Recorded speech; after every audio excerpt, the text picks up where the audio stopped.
कई लोगों की सेल्फ एस्टीम बहुत लो होती है, अपने आप को बहुत कम समझते हैं, दुनिया को बहुत ज़्यादा समझते हैं, घबराते हैं, लोगों से डरते हैं, बात करने में, इंटरेक्ट करने में, अपने जीवन को हमेशा बेकार समझते हैं। इससे कैसे डील करें, आत्मसम्मान को कैसे बढ़ाएं, सेल्फ एस्टीम को कैसे बढ़ाएं, मैं आपको बताऊंगा। दोस्तों, जो आपका सर है ना, इसकी जो बनावट है वो इस हिसाब से है कि ऊंचा रहे, सामने की तरफ देखे।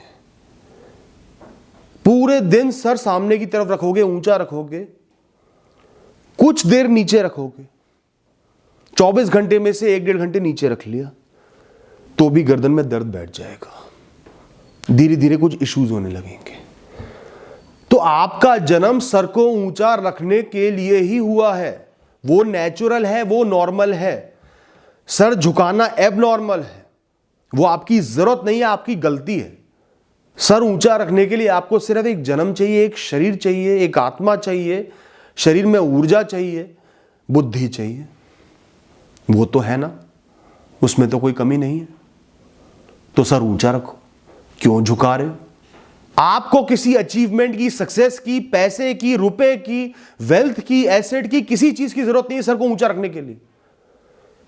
कहीं नहीं लिखा हुआ ये, ना ये आपकी बायोलॉजी है, ना ये आपकी केमिस्ट्री है, ना ये आपकी साइकोलॉजी है। क्यों झुका रहे हो सर? कोई सेलिब्रिटी हो, अमीर हो, जो मर्जी हो, सुंदर हो, आपका सिर क्यों झुका? मुझे जवाब दो। खुद को आपने कम क्यों समझा, कंपेयर क्यों किया? जो है अपने घर में, आपको फर्क ही क्यों पड़ रहा है? कोई इंसान आपको जज भी कर रहा है, अपनी अमीरियत दिखा रहा है, अचीवमेंट्स दिखा रहा है, आपको फर्क क्यों पड़ रहा है? खुद को कंपेयर क्यों कर रहे हो? मुझे भी बहुत से लोग अपनी अमीरियत दिखाते हैं, मिलने अपनी वजह से आए, अपनी अमीरियत दिखाएंगे, ठीक है, कोई बात नहीं, मैं खुश होता हूं, अच्छा है, लेकिन मेरा सिर नहीं झुकता, टेम्परामेंट सही रहता है, कॉन्फिडेंस सही रहता है, मेंटेन रहता है, क्योंकि मुझे कोई फर्क नहीं पड़ता। मैं अपने आप को पैसे में तोलता ही नहीं, मटेरियलिस्टिक चीजों में तोलता ही नहीं, मैं अपने जीवन की वैल्यू करता हूं। दोस्तों, आपका सिर आगे से सिर्फ तब झुकना चाहिए जब आप किसी को दान दो, किसी की मदद करो। उसको घूर के मत करो, सर नीचा करके करो, और हमेशा अपने सर को उठाकर जियो। आज से ही ये प्रण कर लो, कसम खा लो, इसको करने के लिए आपको कोई मेहनत नहीं करनी है, सिर्फ ऐसे ही रहना है जैसे आपको रहना चाहिए। दोस्तों, करियर के लिए अच्छी डिग्री होना अच्छा रहता है, लेकिन अपने आप को हीरो समझने के लिए कोई डिग्री आपको नहीं चाहिए, कोई कोर्स आपको नहीं करना, कोई सालों की पढ़ाई लिखाई नहीं करनी, कोई एक्सपीरियंस नहीं लेना। मेरे पास जीवन है, मेरा जीवन है, मैं अपने लिए खड़ा हूं, मैं अपने जीवन का हीरो। मैं हमेशा अपना ख्याल रखूंगा, अपने साथ खड़ा रहूंगा, अपने आप को कम नहीं महसूस होने दूंगा। परेशानी में होऊंगा तो खुद के साथ संघर्ष करूंगा, खुद का दामन नहीं छोड़ूंगा, खुद का हाथ नहीं छोड़ूंगा। मैं अपनी लाइफ का हीरो। इसके अलावा मेरे आसपास जो लोग हैं, जो मुझे प्रेम करते, मैं उनके साथ खड़ा हूं, उनको वैल्यू दे रहा हूं, मैं उनकी भी लाइफ का हीरो हो सकता हूं। मैं चाहे कितना ही फंस जाऊं किसी भी सिचुएशन में, मैं अपनी लाइफ का सेवियर हूं, अपने आप को निकालूंगा, अपने आप से प्रेम करता रहूंगा निरंतर जब तक मैं जीवित हूं, चाहे मैं जैसा भी हूं, मैं जैसा भी दिखता हूं, जो भी मैंने किया हो ना किया हो, मैं खुद से प्रेम करता हूं, करता रहूंगा, इसलिए मैं अपनी लाइफ का हीरो। अपने अंदर उस ताकत को महसूस करो, हीरो वाली। वो अंदर है, पैदा नहीं करनी, कहीं से लेकर नहीं आनी, वो आपके अंदर मौजूद है। दोस्तों, आपके अंदर, आपके मन के अंदर पूरे ब्रह्मांड की ऊर्जा मौजूद है, उसको सिर्फ जागृत करना है, पहचानना है। आप कमजोर नहीं हो, अपने आप को कमजोर समझते हो, ये आपकी रिस्ट्रिक्शन है, आपकी बाउंड्री है जो आपने सेट करी है। जहां अपने आप को हीरो समझोगे ना, वो सुपर पावर्स अपने आप आ जाएंगी, वक्त से डील करने की, सिर ऊंचा करके रखने की, हार ना मानने की, खुद को वैल्यू करने की। जो लोग अपने आप को हीरो समझते हैं अपने जीवन का, वो लाइफ में ना कमांड ले लेते हैं। बड़ी से बड़ी परिस्थिति आती है, खराब परिस्थिति आती है, फेलियर आते हैं, पर वो कमांडिंग पोजीशन पे होते हैं, कुछ करने की पोजीशन पे होते हैं, हार ना मानने की पोजीशन पे होते हैं, क्योंकि अपनी लाइफ की रिस्पेक्ट कर रहे हैं, अपने आप को नीचा या कम नहीं समझ रहे, कमजोर नहीं समझ रहे। ये नहीं सोच रहे कि मैं कुछ नहीं कर सकता, मेरे बस की नहीं है, मेरे अंदर इतनी काबिलियत नहीं, ये नहीं सोच रहे। वो ये सोच रहे हैं मुझे अपना साथ निभाना है, आगे बढ़ते चले जाना है। तो उनके अंदर वो ऊर्जा भी पैदा हो जाती है, इंटेंशन भी पैदा हो जाती है, वो आगे बढ़ जाते हैं। जब भी सुबह उठा करो ना, सबसे पहले खुद से बोलो, मैं अपने जीवन का हीरो हूं, अपने जीवन की कमान मेरे हाथ में है, अपने जीवन को मैंने संभालना है, परिस्थिति जैसी भी हो मैं उसको संभाल ही लूंगा, मैं अपने लिए लड़ता रहूंगा अंतिम दम तक। ये एटीट्यूड रखकर सुबह उठो, खासकर जब आप बहुत परेशान हो, बहुत स्ट्रेस में हो, अपने आप शक्ति आ जाएगी दोस्तों। आपके लुक्स आपके हैं, आपकी परिस्थितियां आपकी है, आपके सक्सेस आपके हैं, आपके फेलियर आपके हैं, आपकी वेल्थ आपकी है, आपका एसेट आपका है, आपका फेम आपका है, आपकी कमजोरियां आपकी हैं, आपकी स्ट्रेंथ्स आपकी हैं। जो आपका है वो आपका ही तो है ना। आपको कोई अधिकार नहीं है कि आप अपने आप को लोगों पर थोपो, शो ऑफ करो, अपने आप को ऊंचा दिखाओ, बड़ा दिखाओ, लोगों को नीचा दिखाओ। आपको कोई अधिकार नहीं है, कभी भी ऐसी हरकत मत करना। आप जो हो अपने घर में हो, जो दूसरा अपने घर में है, वो आपसे कम कमाता हो, आपका जूनियर हो, जो भी हो, आपकी लाइफ आपकी है, उसकी लाइफ उसकी है। आपको कोई हक नहीं है शो ऑफ करने का। और ऐसे ही आपको कोई हक नहीं है दूसरों की अचीवमेंट से इन्फ्लुएंस होने का, वो भी नेगेटिवली, अपने आप को कम आंकने का, कमजोर समझने का, खुद को जज करने का, अपनी लाइफ को कम दिखाने का कोई हक नहीं है आपको। उसका जीवन है, उसका पैसा है, वो मजे ले रहा है, आप थोड़ी मजे ले रहे हो। उसने जैसे भी कमाया हो, चाहे फ्री में मिला हो, मेहनत करी हो, वो उसका जीवन है, आप अपना जीवन जी रहे हो। आपके जीवन में भी कुछ अच्छाइयां हैं, कुछ बुराइयां हैं, कुछ स्ट्रगल्स हैं, कुछ अचीवमेंट्स हैं। दोनों को मिक्स क्यों करना दोस्तों? आपका जीवन आपका बिजनेस है, बिना किसी कारण के हर इंसान को उसमें पार्टनर मत बनाओ। Be a doer more than being an evaluator और अ थिंकर। लाइफ में, जीवन में कर्म योगी बनो।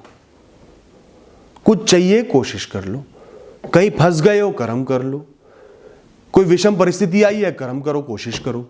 आपको लगता है जीवन में कोई कमी है, उसके लिए कोशिश करो, प्रयास करो, निरंतर करो। किसी के पास कुछ अच्छा लगा, आपको चाहिए, जेन्युइनली चाहिए, मेहनत करो, कोशिश करो। एटीट्यूड सिर्फ कर्मों पर रखो, कर्म योगी बनने पर रखो, बस। बहुत ज्यादा सोचना ही नहीं है आपको। यह जीवन एक ऐसी रहा है जहां हर इंसान को चलते ही जाना है, वो रुकता नहीं है। जीवन कभी रुकता नहीं है, समय कभी रुकता नहीं है, तो जबरदस्ती क्यों रोकना? बस जैसे चल रहे हो उसको रेगुलेट करो, अच्छे से चलना है, कर्म करते हुए चलना है, सर उठा के चलना है, आगे बढ़ते जाना। रुक के इधर उधर झांकना, खुद को कम समझना, गिर जाना, बैठ जाना, यह आपको नहीं करना। लाइफ को और थॉट को बिल्कुल सिंपल बना लो, स्ट्रेट फॉरवर्ड, एक्शन ओरिएंटेड। अकेले ही पैदा हुए हो, अकेले ही मर जाओगे, और जीवन में बहुत सारे समय आपको बड़े से बड़े फैसले अकेले लेने होंगे, परिस्थितियों को अकेले हैंडल करना होगा। चाहे कितने ही लोग आपके आसपास हो, कहीं ना कहीं हर इंसान अकेला है, तभी उसका अस्तित्व है, आइडेंटिटी है। वरना 100 इंसान खड़े कर दो, एक झुंड बना लो, वो झुंड जीवित है, हर इंसान जीवित नहीं है। उस झुंड की वैल्यू होगी, और आप किसी झुंड का हिस्सा नहीं हो, आप अकेले हो, अकेले आए थे, अकेले जाओगे। अपने अकेलेपन को वैल्यू दो, अपनी आइडेंटिटी को वैल्यू दो, सॉलिट्यूड को वैल्यू दो। अकेले भी रहना सीखो दोस्तों। अकेलेपन से भागो मत, डरो मत। यह आपकी इंद्रियों का जोर है जो आपको मजबूर कर रहा है लोगों के पास जाने के लिए, उनसे अप्रूवल लेने के लिए, एक्सेप्टेड फील करने के लिए। यह सिर्फ आपकी इंद्रियों का जोर है, आपकी आत्मा का, मन का, बुद्धि का जोर नहीं है। अगर वक्त ऐसा आता है तो आप बिल्कुल अकेले रह सकते हो, अकेले जी सकते हो, अपना निर्वाह कर सकते हो, गुजारा कर सकते हो, टाइम पास भी कर सकते हो। उस सिचुएशन को वैल्यू करो, और आप उस सिचुएशन को हैंडल कर सकते हो, इस फीलिंग को वैल्यू करो। उसके बाद लोगों से इंटरेक्ट करो, यह सोच के करो कि इसका अप्रूवल, इसका रिश्ता मेरे लिए कंपलसरी नहीं है। ये मुझे जज करे, पसंद ना करे, हंसे, जो मर्जी करे, इसका हेडेक है, ये जाएगा, दूसरा आएगा, दूसरा जाएगा, तीसरा आएगा, सैकड़ों करोड़ों लोग हैं, और वो भी नहीं है तो मैं तो हूं। आप लोगों के बिना इनकम्प्लीट नहीं हो, ये सिर्फ आपका भ्रम है, इल्यूजन है, जो आपकी सेंसेस पैदा कर रही हैं। जैसे जब भूख लगती है, खाने के बिना इनकम्प्लीट महसूस करते हो। जब वासना होती है, वासना का भाव जागता है, इनकम्प्लीट महसूस करते हो। ऐसे ही लोगों को देखकर आपका मन आपको भ्रमित कर रहा है कि आप इनकम्प्लीट हो, पर आप इनकम्प्लीट कभी भी नहीं हो। जब भी आप कोशिश करके जीवन में गिरोगे, कुछ लोग आप पर हंसेंगे। अगर कुछ लोग आप पर हंस रहे हैं तो यह समझ लेना कि आपने कोई प्रयास किया था, कोशिश की थी, तभी वो हंस रहे हैं। अगर आप खाली बैठे रहोगे, लोग आप पे नहीं हंसेंगे। कोशिश करने वालों पर, निरंतर प्रयास करने वालों पर, बड़े डिसीजन लेने वालों पर, रिस्क लेने वालों पर ही लोग हंसते हैं। तो उनकी हंसी को डीपली समझो कि आप कुछ कर पा रहे हो, वो आपसे डरे हुए थे, थ्रेटेंड थे, आप फेल हुए इसलिए हंस रहे हैं। लेकिन अब आपको आगे बढ़ते जाना है। उन्हें हंसने तो जितना हंस रहे हैं, आज हंसने वाले एक दिन आपसे मदद मांगने आएंगे, टिप्स लेने आएंगे, अगर आप रुके नहीं तो। कोई आपको ब्लेम कर रहा है, आपके पीठ के पीछे बातें कर रहा है, आपका क्रिटिसिज्म कर रहा है, बार बार टोक रहा है, ताने दे रहा है, तो इस बात का ध्यान रखना, आप उसके जीवन के वीआईपी हो, आप उसके लिए बहुत इंपॉर्टेंट हो। वो अपना जीवन त्याग कर, अपने जीवन से फोकस हटाकर आपके बारे में सोच रहा है। उसका जीवन कम है, आपका जीवन ज्यादा है। वो आपसे थ्रेटेंड है, डरा हुआ है, इसलिए नीचा दिखाना चाह रहा है। तो ये तो आपकी अचीवमेंट हुई, फेलियर कैसे हुआ? डर क्यों रहे हो, दुखी क्यों हो रहे हो? दोस्तों, एंड में एक आध्यात्मिक बात बोलूंगा, बहुत गहरी बात है, समझना चाहो तो समझ लेना, वरना इग्नोर कर सकते हो। दोस्तों, ना आप अपना शरीर हो, ना आप अपनी बुद्धि हो, ना आप अपना मन हो, ना आप प्रकृति हो, ना आप ये जीवन हो। आप वो हो जो हर जीव में, हर जीवित इंसान में, किसी भी जीव में मौजूद है, जो प्योर है, जिसका ना कोई अंत ना कोई शुरुआत थी, जो कभी भी नष्ट नहीं हो सकता, जो साक्षात ऊपर वाले का हिस्सा है। वो कॉमन हिस्सा सब में बटा हुआ है। आप अपनी आत्मा हो। कभी महसूस करो कि आप इस शरीर को कंट्रोल कर रहे हो, इस मन को कंट्रोल कर रहे हो, इस बुद्धि को कंट्रोल कर रहे हो। आप ये बुद्धि, मन, शरीर नहीं हो। महसूस करो, सोचो इस बारे में। आप साक्षात ऊपर वाले का हिस्सा, वो आपके दिल में बसता है। खुद को कम समझना मतलब उस ऊपर वाले को कम समझना है, अज्ञानी होना है। ज्ञान से महसूस होता है कि जितनी लोगों की अचीवमेंट है, जितने दुनिया में लोग हैं, किसी का कोई अस्तित्व नहीं है, सब अंदर से बराबर है, सब नष्ट हो जाएंगे, सबकी आत्मा एक है, ऊपर वाले का हिस्सा है। मैं किसी से क्यों डरूं? क्यों खुद को कम समझूं, किसी को ज्यादा समझूं? अपनी आत्मा से जुड़े रहो। ये जीवन उस आत्मा की यात्रा का एक छोटा सा हिस्सा है, और इस जीवन में जो लोग हैं वो और छोटा हिस्सा है। किसी की औकात को इतना मत बढ़ाओ कि आप जीवन की वास्तविकता को ही भूल जाओ। तो अगर आप आध्यात्मिक स्पिरिचुअल एटीट्यूड रखोगे ना, इस जीवन की छोटी छोटी परिस्थितियां, लोग, सर्कमस्टेंसेस आपको बहुत छोटे लगेंगे, इररिलेवेंट लगेंगे। आपको लगेगा मुझे सिर्फ कर्म करते जाना है, अच्छे कर्म करने हैं, अच्छा काम करना है और आगे बढ़ते चले जाना है। आप लोगों से डरोगे नहीं, घबराओगे नहीं, अपने आप को कम नहीं आंकोगे, सेल्फ एस्टीम ऊपर रहेगी, आप सबके बराबर हो। इस दुनिया का रिचेस्ट इंसान है ना, वो भी एक दिन मर जाएगा, उसके अंदर भी वही आत्मा बसती है जो आपके अंदर है। ये एटीट्यूड लेकर चलो, आपकी सेल्फ एस्टीम को बहुत बूस्ट मिलेगा। बस इतना ही कहना है। Thank you and all the best.